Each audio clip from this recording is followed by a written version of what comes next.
There's something I've been wanting to share with you today, something that's been heavy on my heart.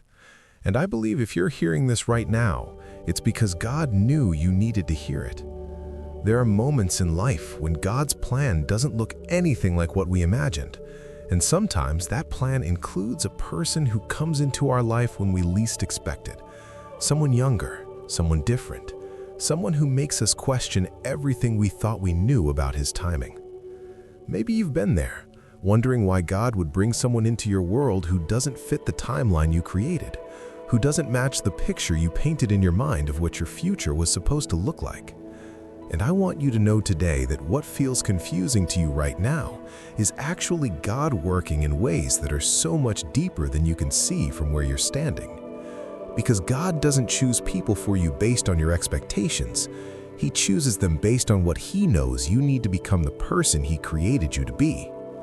You see, when God brings a younger spouse into your life, it's not random, it's not a mistake, and it's not something you need to defend or explain to everyone around you.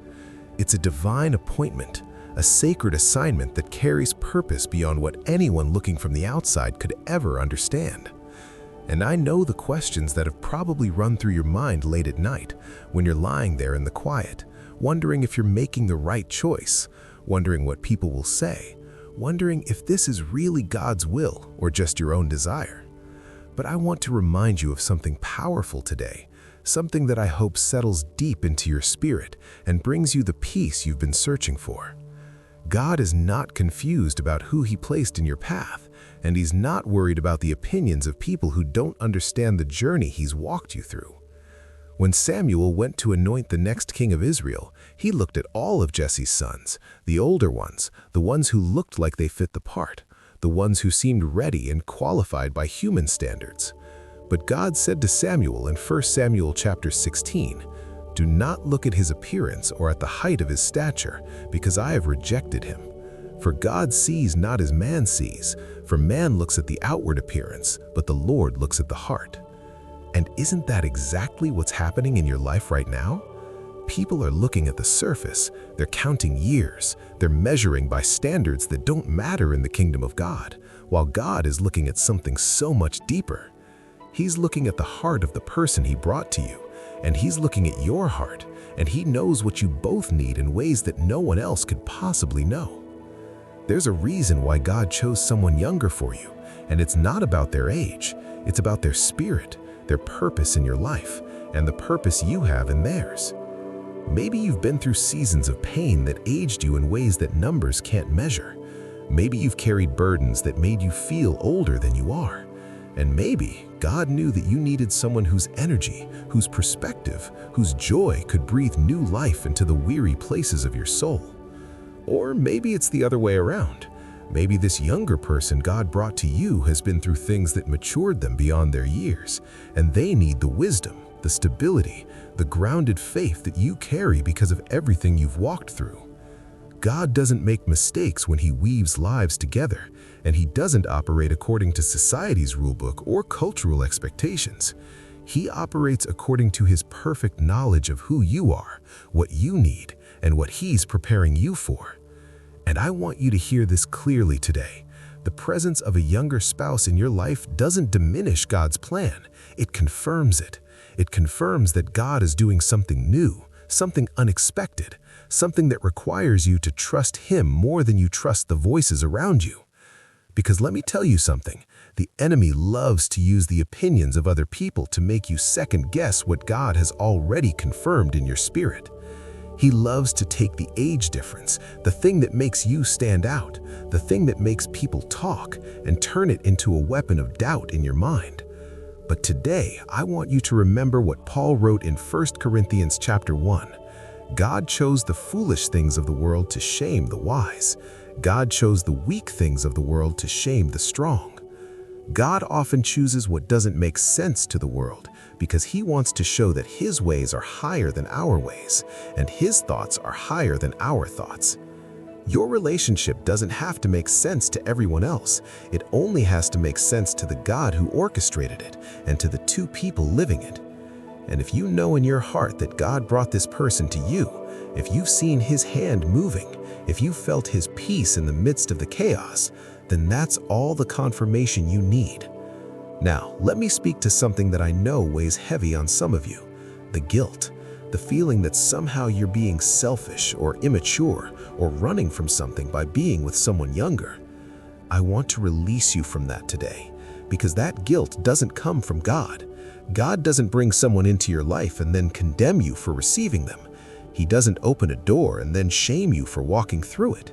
If there's genuine love, if there's mutual respect, if there's spiritual alignment, and if God has given you peace about this relationship, then you don't need to carry guilt about the age difference. What you need to carry is gratitude. Gratitude that God loved you enough to give you exactly what you needed, even when it looked different than what you expected. There's something beautiful that happens when two people come together across different generations. There's a blending of wisdom and wonder, of experience and enthusiasm, of patience and passion. And God knew that blend is exactly what would bring out the best in both of you. Maybe this younger spouse sees you in ways that people your own age never did. Maybe they appreciate the parts of you that others overlooked. Maybe they celebrate your journey instead of judging your past. And maybe you see in them a purity of heart, a freshness of faith, a courage to dream that you thought you'd lost somewhere along the way.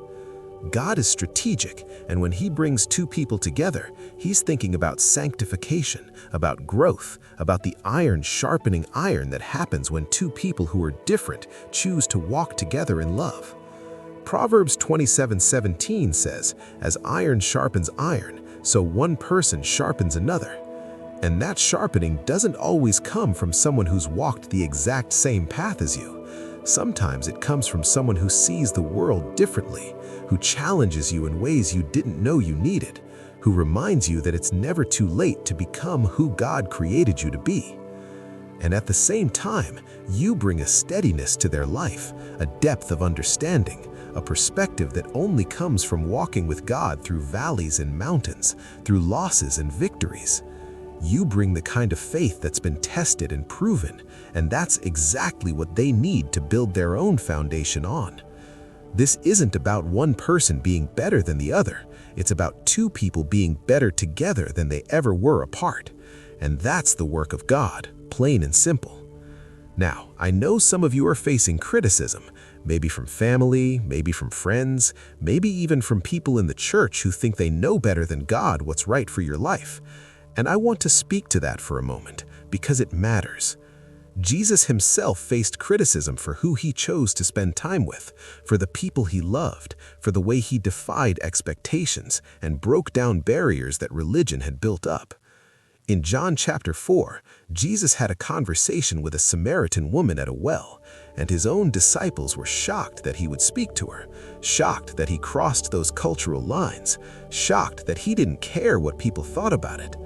But Jesus wasn't concerned with their shock. He was concerned with the woman's soul, with the purpose of that divine appointment, with the way God was using that moment to change her life and the lives of everyone in her village. And in the same way, God is not concerned with the shock or the opinions of people who don't understand why He brought you and your younger spouse together. He's concerned with the transformation happening in both of your lives, with the purpose being fulfilled, with the love being multiplied and shared with the world around you. So, when people question you, when they look at you sideways, when they whisper or judge, or offer their unsolicited advice, remember that their opinion is not your assignment.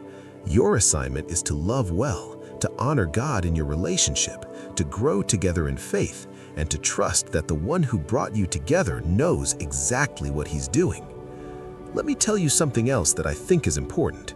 This relationship is not just about you. It's about the testimony you're building, the example you're setting, the way you're showing the world that God's love breaks every boundary we try to put on it. There are people watching your relationship who need to see that it's possible to find love again, to start over, to trust God with something so tender and vulnerable as your heart. There are people who've been told they're too old, too damaged, too far gone to experience the kind of love that God has given you. And when they see you walking in that love without shame, without apology, without hiding, It gives them permission to believe that maybe God has something beautiful waiting for them too. Your story matters, not because it's perfect, but because it's proof that God is still writing stories, still opening doors, still making ways where there seems to be no way. And sometimes the most powerful testimony is the one that doesn't look like everyone expected. I also want to talk about the practical side of this for a moment, because faith is practical, and God cares about the real-life dynamics of your relationship. A younger spouse brings different needs, different dreams, different energy levels, and different perspectives on life, and that requires intentionality, communication, and a willingness to grow together even when it's uncomfortable.